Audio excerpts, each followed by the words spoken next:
சாம்பார் வைக்க போகிறோம். ஓகேவா? தேவையான சிறுபருப்பு போட்டுக்கிட்டோம். ஓகே, முருங்கைக்காய் தேவையான முருங்கைக்காய் 2 முருங்கைக்காய் வச்சுருங்க.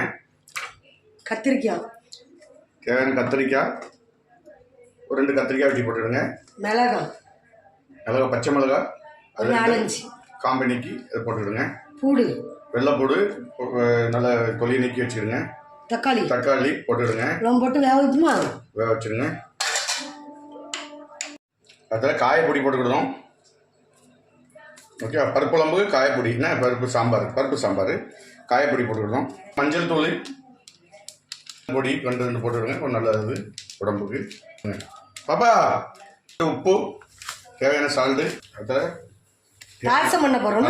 அதுக்கு பருப்பு குழம்பு ரெடி ஆகிட்டு இருக்கு. இந்த சாம்பார் அது தாளசம் 2 சீரகம் போட்டுவிடுங்க. கடுகு கருவேப்பிலை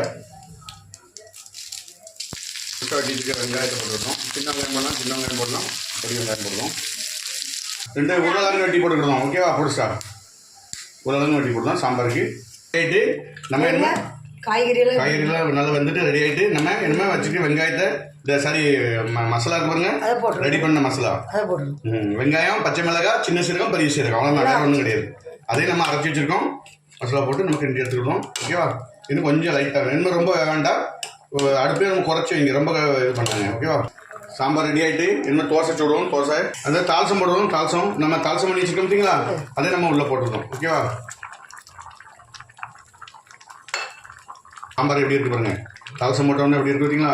டேஸ்ட்டாக இருக்கும் பார்த்துருங்க. அந்த சிறு பருப்பில் போட்டால் நல்லது, வாயும் கிடையாது, ரொம்ப அழகாக இருக்கும். நம்ம தோசை சுடுறோம். ஓகேவா? தோசைக்கு நல்லா அருமையாக இருக்கும். தோசை ரெடியாக இருக்குது. சாம்பார் ரெடியாக இருக்குது. தோசை ரெடியாக இருக்குது.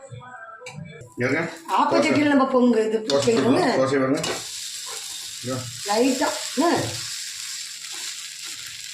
இருக்கு. இன்னும் கொஞ்சம் சாம்பார் ஊற்றி நம்ம பண்ணியிருக்க சாம்பார் எப்படி இருக்கு பாருங்க, அருமையாக இருக்கா?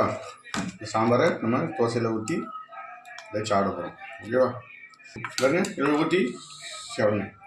நம்ம அப்படியே சாப்பிட்டு பாருங்கள் எவ்வளோ அருமையாக இருக்குன்னு பாருங்கள். சூப்பராக இருக்கா?